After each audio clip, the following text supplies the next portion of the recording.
स्वराज मराठीमध्ये आपलं स्वागत आहे। सर्वसामान्यांचा आवाज, निर्भीड, बेधडक, स्वराज मराठी।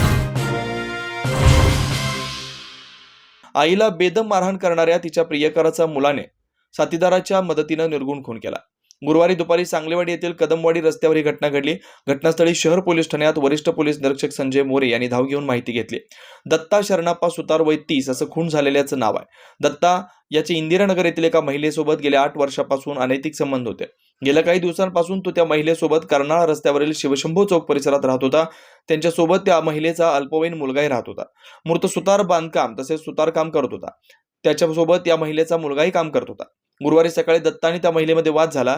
त्यानंतर दत्ता याने महिलेला बेदम मारहाण केली होती। याचा राग त्या मुलाच्या मनात होता। आज दुपारी सांगलीवाडी ते कदमवाडी जाणाऱ्या रस्त्यावर दत्ता दुचाकीवरून MH09 BQ 4985 दत्ता निघाला असताना त्या मुलासह त्याच्या साथीदारांनी दत्तावर कोयता तसेच धारदार शस्त्राने हल्ला चढवला। हल्लेखोरांनी दत्ताच्या डोक्याचा चेंदामेंदा केला। तो रक्ताच्या थारोळ्यात पडल्यावर हल्लेखोर तिथून निघून गेले। घटना घडल्यानंतर शहरचे वरिष्ठ पोलीस निरीक्षक संजय मोरे टीमसह घटनास्थळी दाखल झाले। पंचनामा करून मृतदेह उत्तरीय तपासणीसाठी सांगलीच्या सिव्हिल हॉस्पिटलमध्ये हलवण्यात आला। या प्रकरणी खून केलेल्या अल्पवयीन संशयितांना सांगली शहर पोलिसांनी अटक केली असून पोलीस अधिक तपास करत आहेत।